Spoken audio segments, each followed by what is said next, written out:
Hello, everyone. My name is Valerie Stimmick Bailey from the travel blog Valerie and Belize. It is a blog dedicated to Alaska travel and travel in the American West. But if you are watching this video, you care about the former, not the latter necessarily. And specifically, you probably want to know about Denali National Park. Now, before I hand it over to Amber from the National Park Service, she's going to tell you exactly her role within the Denali Park system in roster. There's a bunch of people who work for the park, obviously. I wanted to give a little introduction because Denali is such a special place. I grew up in Alaska. I grew up going to Denali as a child. I have pictures out at Wonder Lake back in the day, surrounded by mosquitoes. But it's fun to think about Denali and all of the national parks from a data standpoint. If you follow my blog, you know I'm a data nerd. I love numbers. So I was just overlooking in the data, and Denali is the 42nd most visited park in the country. It is number two in Alaska. Glacier Bay is number one because of the cruise visitors, but it is number one in my heart. And you can actually check that stat over on my blog where I have listed my 5 favorite national parks that I have been to, and Denali is number one. It's a very special place, a very pristine example of wilderness in our country. And I hope that after watching this, you will be inspired to visit. Um, Couple housekeeping notes before I get started. This has been pre-recorded, so the Q&A you will see after Amber finishes her slides were solicited from my community over on Facebook. If you have questions, you can ask them in the comments. I monitor these questions forevermore on all of my videos, and I will ensure that you get an answer. If I don't know the answer, if I can't point you to the correct National Park Service website with the answer, I will reach out to Amber and her team can help me come up with the information that you need. The only other thing to mention is that there are other videos in this series. So you probably are going to Alaska and not just visiting Denali. So once you finish this video, be sure to head to my page and you'll find other destinations as well. So you can put together a bucket list worthy Alaska trip. But we're focusing on Denali for now. So I'm going to get out of the way. I'm going to hand it over to the expert. Amber, the floor is all yours to tell us about my favorite national park. Hi, thank you for having me.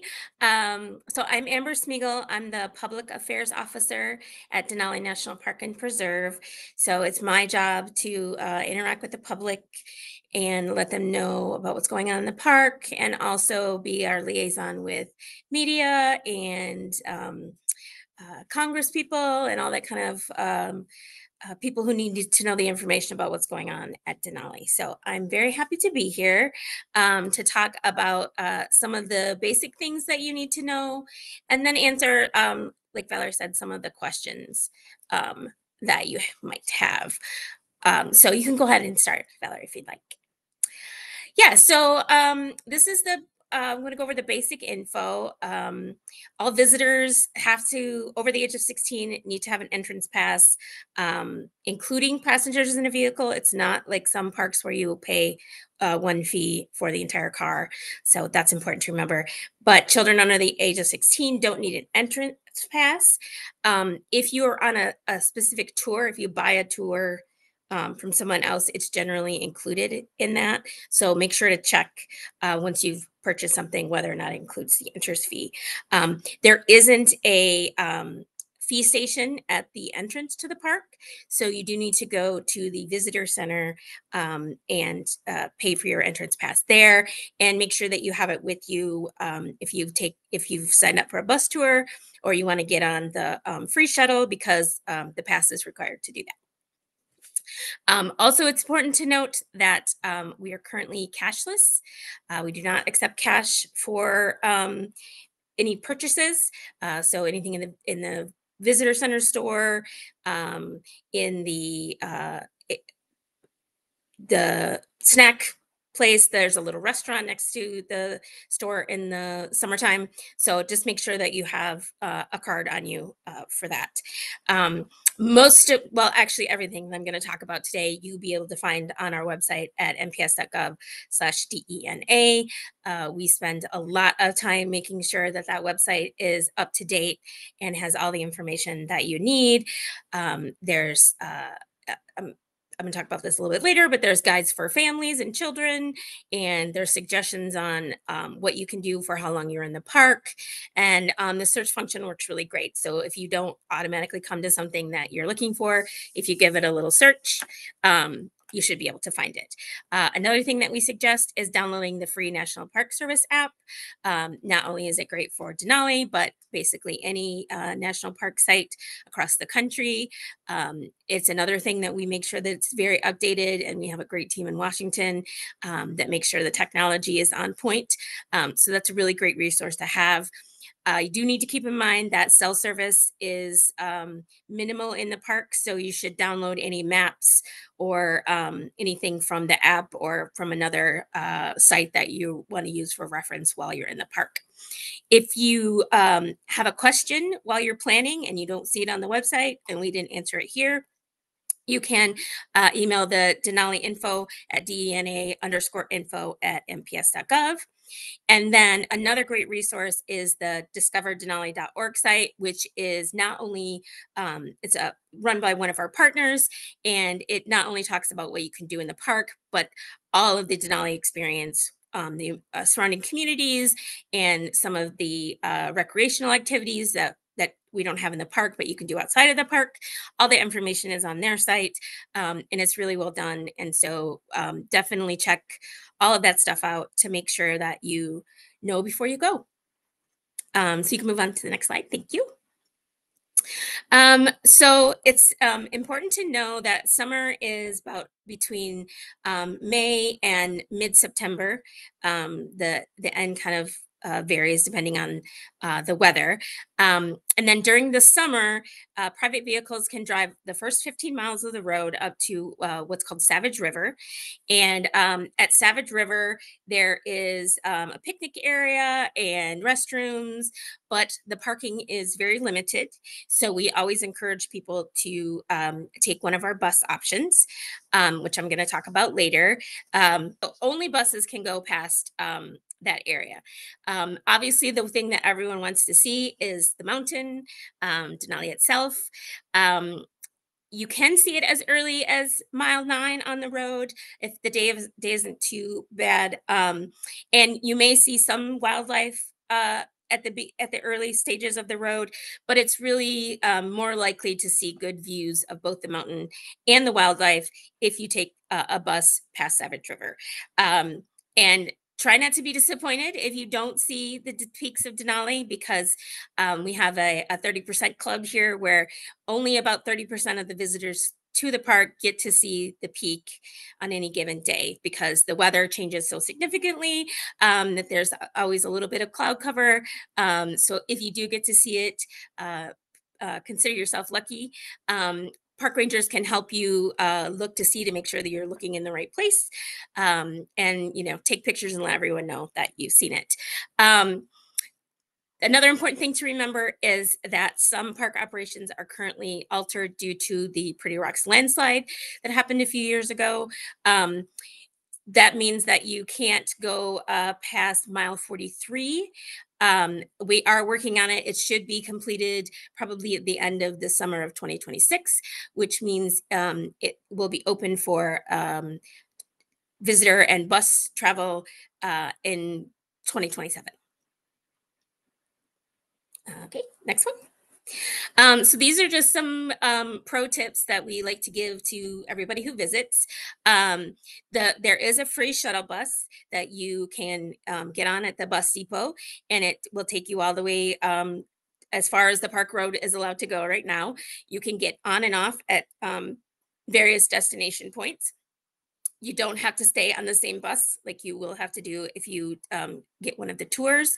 You can hop on, do some hiking, do some photos, and then hop on the next bus that comes along. And there is a schedule of how far apart those buses are that you can look at when you get here. We always encourage people to go off trail. While we do have some maintained trails, especially near the visitor center and around Savage River, the best way to experience the park is to find a place and start walking. Also make sure that you pack snacks and water, because once you leave the visitor center, there isn't any place to have that right now. Once the road opens, there is another visitor center past where the Pretty Rocks is, but right now you can't access that. So make sure that you're prepared.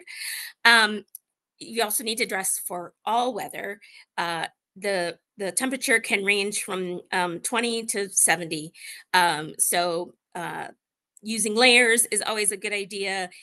Making sure that you have the right shoes on so that if it gets cold or rainy, you are prepared. Another thing to be prepared for is obviously running into any type of wildlife. Um, the minimum required distance for most wild animals is 25 yards, so that's about 2 shuttle buses. And the required minimum distance for from bears is 300 yards, which is about the distance of 3 football fields. Um, it's very important that you give moose their space. I know that when I first came here, I was more worried about bears than moose, and almost everyone I ever talked to say that you're more likely to have an encounter with the moose that you need to prepare for than a bear. A moose you should run from or get out of the way. Find a tree to hide behind, anything like that. Um, because they will run over you. They're big. They're bigger than you can even possibly imagine if you've never seen one in person. The first time I saw one, I was like, that's an alien. I don't know. So yes, so be prepared for moose, and then you also need to have a bear plan. We suggest that everyone who is going to be going on hikes, especially in the backcountry, have bear spray with them. I believe we do sell it in the visitor center, but if you're planning on coming here and wanting to go on that kind of hike, you should probably try to get it ahead of time. You can't bring it on the plane, but there is a local grocery store, and some of the tourist shops outside of the park do sell it. So be prepared for that, and also maybe do a little bit of research ahead of time about how to use it, when to use it. We have a video about that on our website. And unlike moose, do not run from a bear. And also don't throw food or a backpack at the bear to try to give them something to do other than chase you, because that trains them to expect things from humans and makes them more likely to want to interact with them. So there's also a bear safety video on our website that talks about the different ways that bears may approach you and what they mean and how to react to those very different things. As I talked about earlier, make sure to use the NPS app. We cover most of the stuff that we have on the website, and you can download all the Denali information ahead of time so that if you don't have cell access, you'll still be able to see it.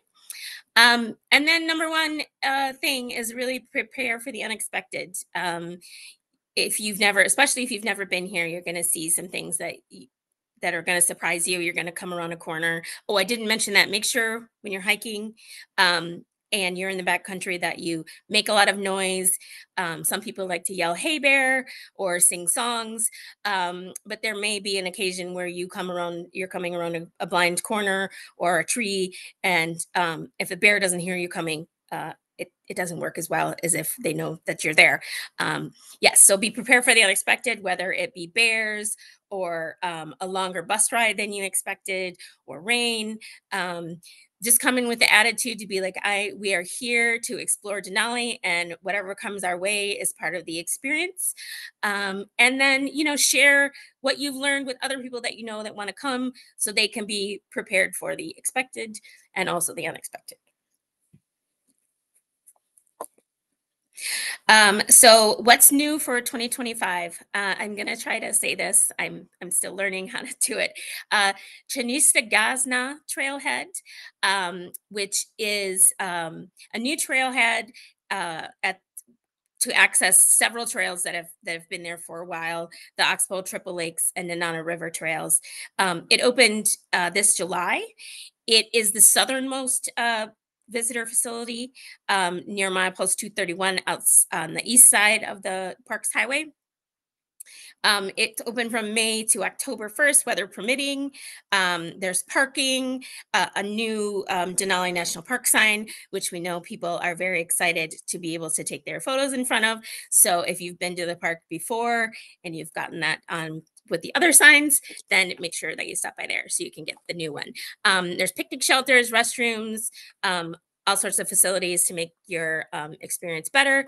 If you come in the winter, there is some space outside of the trail where you can park, but the full parking lot and the rest of the facilities aren't open during the winter.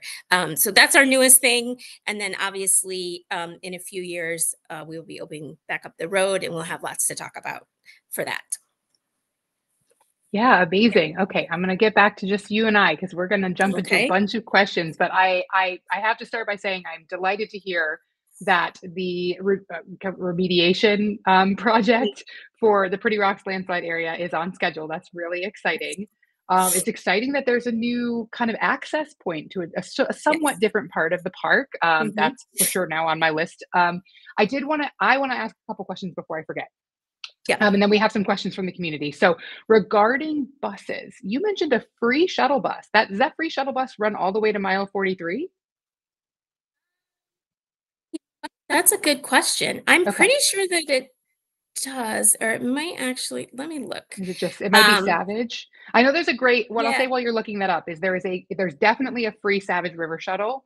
And that's a yes, great way to get to that part of the park if you are yes, not going to yes. be up at the crack of Yeah, dawn. the free one just goes to Savage River. That's Okay, correct. great. Okay, thank you for clarifying that. Yes. Because I Yep. know that there are transit and tour buses that go Yes, that beyond go that past it. point. Yep, yep. Okay, yeah. So it's called the Savage River Shuttle, and that is great if you're not planning to be up and out hiking first thing in the morning because that Savage River parking area it's small. It is not big enough for everybody who wants to come to that part of the park. So the shuttle's a great option. And what's really cool is you can get on that shuttle at the bus depot or the visitor center, and then when you want to come back out of the park, you can flag down any bus that's coming out of the park that has space. So you don't, there's not necessarily, there are buses running, that shuttle's still running, but if another bus comes through and has seats, you can hop on a transit bus and ride back out. So you don't necessarily have to hang out until a bus arrives. And that can be great if the weather has turned. Yes. The other question I have, and I hope that you can help provide some clarity, is with regards to bear spray, because we do have another question about hiking. Um, Mhm. when I was last in the park, which was 2021, they said you had to have your bear spray in a Ziploc bag inside your zipped bag. Okay, still the case. Yeah, and Okay, I believe that when you get on the bus, they do the tour buses. They do provide you with a large plastic bag to put that great, in. great. But Yeah, yes, we do suggest that you do that. I My bear spray is in the other room in a plastic bag, just to be safe because we obviously don't want those going off on the bus yeah. and ruining everyone's day. So yeah, Yeah, well, what I've heard is it doesn't just ruin the day of everyone on the bus when it happens, that it's hard yeah, to get out of the buses. So the bus is yes. kind of out of commission for a while. It's Yeah, it has to be pretty nasty to be able to, repel a bear, so you definitely don't want it going off unless Yeah. you're prepared for it. Yeah, great. Okay, thank you for clarifying those Mhm, points because yep, I know that those are kind of things you learn when you get on the ground, but it's nice to have yep, those answers up front. So, got a couple more bus related questions. Buses are definitely the biggest question mhm. topic that I ever get. Um, this is from Candy, and it's a very common question about the kid friendliness of buses. Which ones you might recommend? So it kind of depends on the age and attention span of the kids that you bring with you. The If you want to test it out, like you said, we suggest getting on the free shuttle and seeing, how much uh, attention span your kids are going to have. It's about a 2 hour round trip to get on the bus to go to Savage River, and you can, like you said, get off there and kind of walk around and sort of see things. So if you're going to be here for more than one day, you might want to come and test that out before you decide what other bus tours. So there are several tour buses with narrations and guides. They aren't specifically geared towards children, and they can take up from 4 to 8 hours right now with the road closure. So if you can't sit, we can't go to the movies or maybe a really long play, then the bus might not be the best choice. Um, and like we said, the transit bus you can get on and off or return to the park entrance when we're ready to be done for the day or we need to take a break. Um, And like you said, you can wave down a bus. So if you get off the bus and we're done with a little hike that we've done on that area of the park, then you can just go back. It is important to make your bus reservations in advance online or calling. You can do them at the Denali Bus Depot. We don't normally, they don't normally sell out, but if it's a really beautiful day and a lot of people come, there could be an issue with that. Um, and again, also it's important, kids under the age of 4 need to have a car seat when they're in the bus. So if you come with a younger child, make sure that you bring that with you. I believe that's Alaska law, so we Okay. have to follow that. And again, bring your own food and beverages because there won't be any for sale in the bus or have anywhere to you can get on and off. Um, there and as I mentioned earlier, there is a kids and families guide on the kid and youth section of our website. It's a downloadable PDF, and it covers all sorts of things to do with your family and tips and tricks on how to make it the best experience for you and your kids. So I would definitely suggest going there. And you can learn about the Junior Ranger program in Yes, Denali, and the which Junior Ranger program. I Yes. still have my badges. That back when they were plastic. They don't make them plastic anymore, No, they're wood thankfully. now. Yes, they're They're beautiful. wood. They're much more resource friendly. Yes. Okay, so you did mention here. We're going to jump right over to Tara's question. So there's a difference between transit and tour buses. Tour buses are Mhm. the kind of more heavily narrated, tour oriented. Transit buses are, as the name suggests, more about getting between places in the park, hop on, Mhm. hop off. Um, how far in advance do you think you need to reserve a transit bus? I don't. So December 1st is the earliest that you can before Yeah. the summer before. You do need a reserve ticket. Um, but you can, like you said, we can do that over the phone, online, or in person. Um, it's best to do it like as soon as your plans are set, just so you can make sure that you know that you're going to get on. Like I said, we're not quite as overwhelmed as say Yellowstone or Yosemite, but we can have very busy days. Um, if you have like it also if you have like you're only going to be here for a half a day on this specific day, you really want to make sure that you get it as soon as possible. It's probably not going to fill up on December 1st, but if you know on December 1st what you're going to do, you might as well do it. If you now For the tour buses, the transit buses have their own schedule within the park. You can just check that when you get here. The tour buses are a little more flexible in terms of when they're going to leave and come back. It depends on the day and how many people in the bus and all that kind of stuff. There are first come first serve available on all of the buses. They do reserve a few seats for that, but you can't be guaranteed that you'll get it if you don't reserve it ahead of time. So just to be safe, as soon as you know your plans, head over to our website and all the information about how to reserve all that is on there. Yeah, that's great. Yep. As we're recording this, it's right before that December 1st cutoff for 2025. Hmm. So by the time you're watching this, tickets are available. And I will say, based on my experience from the last few years, 2021, 2022 was a little bit tough. But the nice thing is the concessionaire who operates the tour buses, and I don't know if they operate the transits as well, they can flex their capacity. So they have actually tended to, like, if they realize they're selling out, they will get more drivers, basically. The other thing to keep in mind with regard to waiting, if you are like, I don't know, my plans are up in the air, there are Alaska cruise passengers who do land tours that visit Denali National Park, and those days can have, let's say, Hmm. not no limited, more limited availability. So just keep that in mind. Yes. Yes, Um, very large groups getting off those cruises, and they're yeah. adding new cruises every year. So it does affect how many people are going to be in the park during the Yep. summer. Yep. And they can kind of come on certain days. And so it's Yeah. not every day that's the same level. So anyway, let's move on to another question from the community. I actually love this question. So the question is, how hardcore do you have to be to do kind of a hiking transit tour experience? What I would love to do, in addition to kind of answering how hardcore is, I would love for you to explain why there are no trails in Denali and like the environmental impact of trails versus no trails. Because I think that's such a cool part of Denali. Yeah. So it can be more difficult to go off trail than it is for the small number of trails that we have that are specifically set for visitors.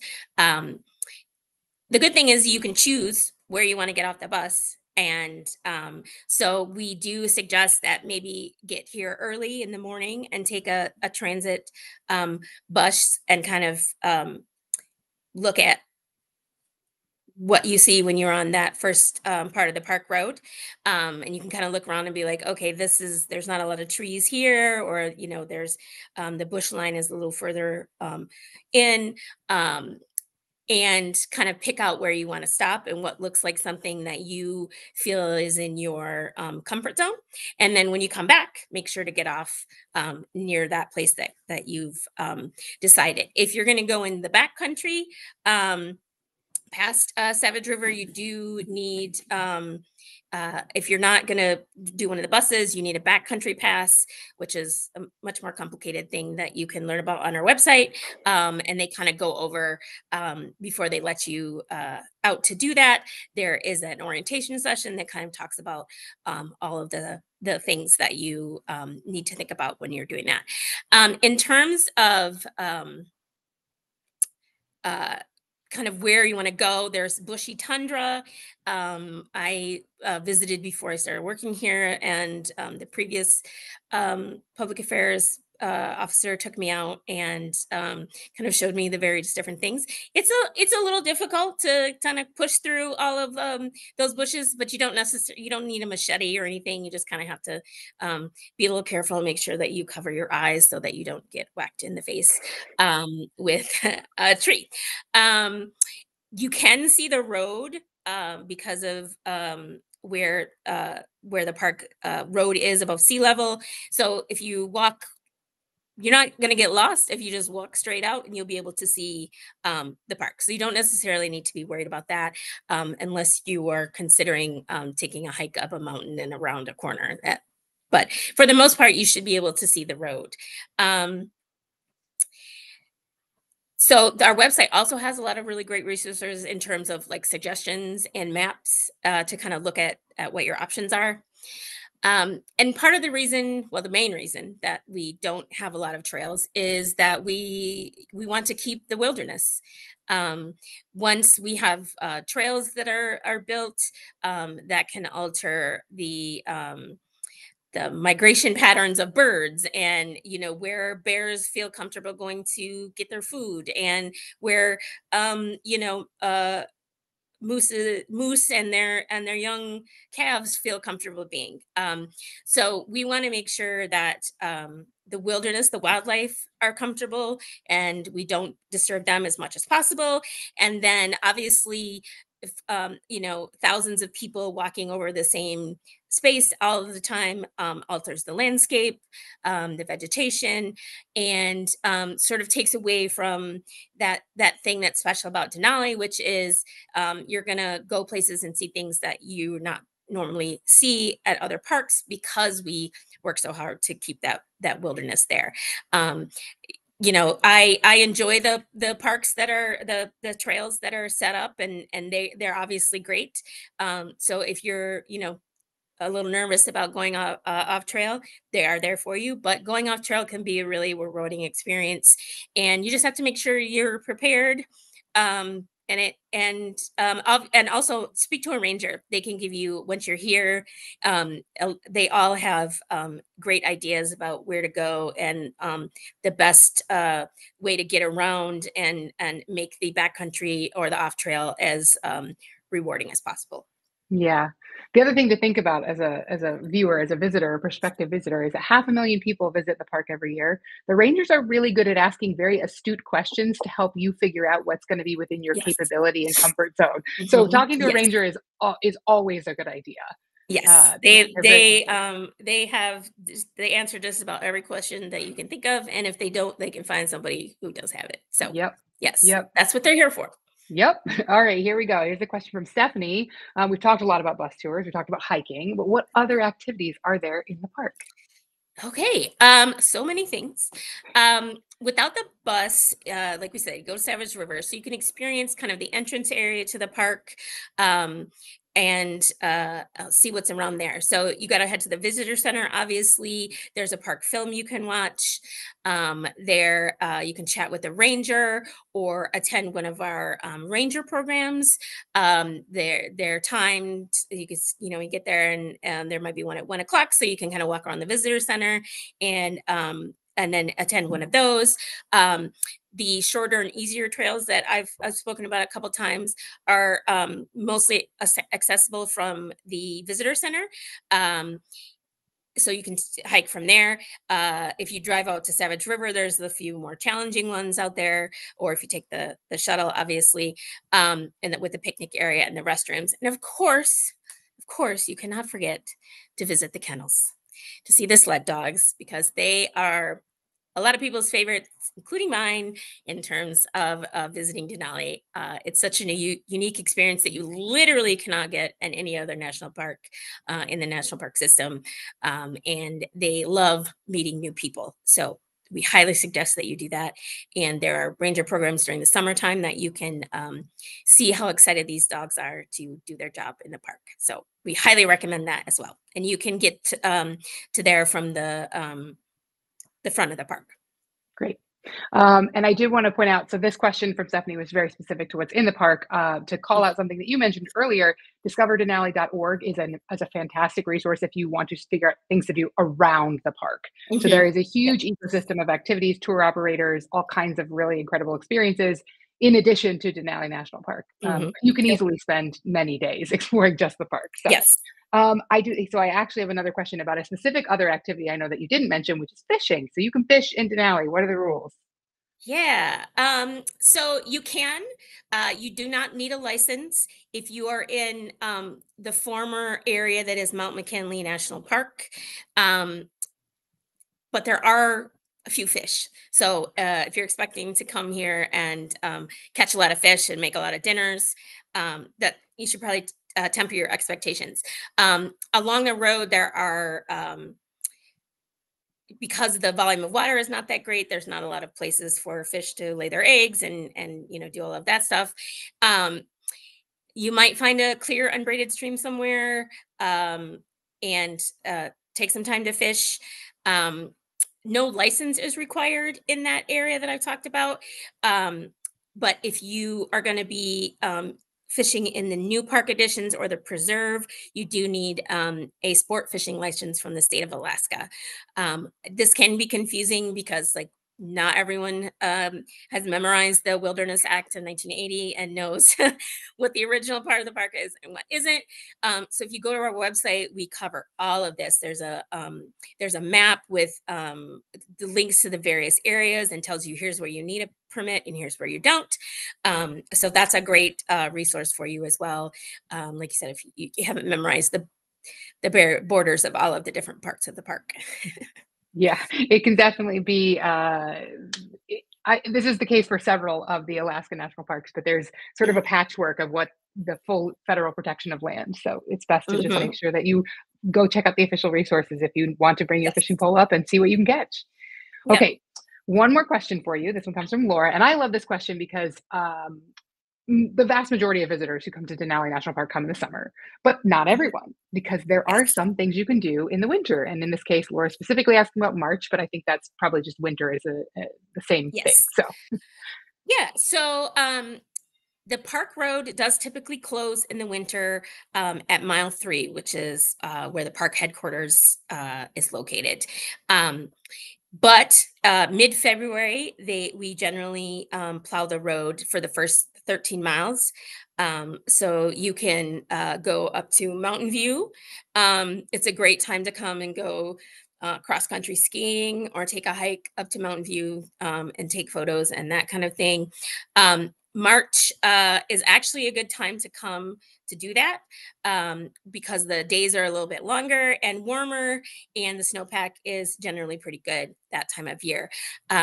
If you want to do some winter camping, the only availability for that is the Riley Creek campground at mile like a quarter mile into the park. That's the only one that's open year round. And it's only charged fees in the summertime. So if you want to save a little money and camp in the snow, March is a great time to do that. Um, we do change visitor center in the wintertime. The summer visitor center is closed, and we move that operation to the Muri Science and Learning Center, um, where we have similar stuff. It's just a little bit smaller, and there is a smaller. We don't have the large Alaska Geographic store. It's a small kind of pop up version of it. Um, but you can do similar activities like speak with the ranger or do ranger programs or watch the film. And there it's also you also have the option to borrow snowshoes to go on some of the trails that are near the visitor center. Next door to the visitor center is Muri Hall, which is a indoor picnic area during the winter time. So if you've brought snacks or you want to buy some snacks there, you can do that. So it's warmer, and there are water bottle filling stations. So there's actually no food there. There's food. There's some sort of snacks that you can buy in the little geographic store, but in terms of like the food that we provide in the summertime, we do not have that option. So we do suggest you bring food, especially in the wintertime. The closest services at that time, you also need to remember, is in Healy. Most of the businesses that surround the park close either like mid to the end of September, which I learned when I came to visit last year. And the subway was closed, which I was unexpecting. So yeah, so there won't be any restaurants to have a sit down in, and you'll have to get most of your stuff from the grocery store. And most importantly, as I said, the kennels are open in the wintertime to visitors, but only on Saturday and Sunday from 1 to 4. And there aren't any sort of demonstrations like we do during the summer. And sometimes the dogs may be out doing their jobs, which they do all winter long. So you may want to, once around 1 o'clock, head over there, see if the dogs are there. If not, there'll be a ranger there that can tell you, when they are expected to be back. And then obviously on major holidays, I don't think there are any major holidays in March, but if you do come in the winter, don't go to the kennels on Christmas Day. The dogs will be having their Christmas feast, and the rangers will be celebrating as well. So there's a lot to do in the winter here in March. You just have to be a little bit more prepared. It can get cold. It was negative 22 the other day here, and it's only November. So yeah. It's a good time to come if you're a big winter sports person. Denali is great. But yeah, that's what you can do here when you're here in March. Yeah, great. Thank you. It's so much Yeah. more than you would think. And of course, Yes. the National Park Service has a lovely set of pages about winter visits. So Yes. you can find all that information online as well. I think that's it. I had a bunch more questions pop into my head, but I will just have to send an email to the info email that you gave us. Which reminds me, if you have Mhm. stuck with us, thank you so much. Don't forget you can put your questions in the comments. And if you look at the caption, you will find those resources that Amber has shared with us. Additionally, I put some of the resources from my own blog based on my visits to Denali, my many, many visits to Denali. I never get tired of visiting. In fact, I would say a trip to Alaska doesn't feel like a trip to Alaska unless I go to Denali. So I hope that you are feeling inspired after watching to make some time for the park and preserve during your itinerary, more than just a day if you can. And then I just have to say again, thank you, Amber, for coming to teach us all about the park and inspiring people to visit. It's great to be here. I hope I see you guys this summer or in March. I'll be here. Sounds good.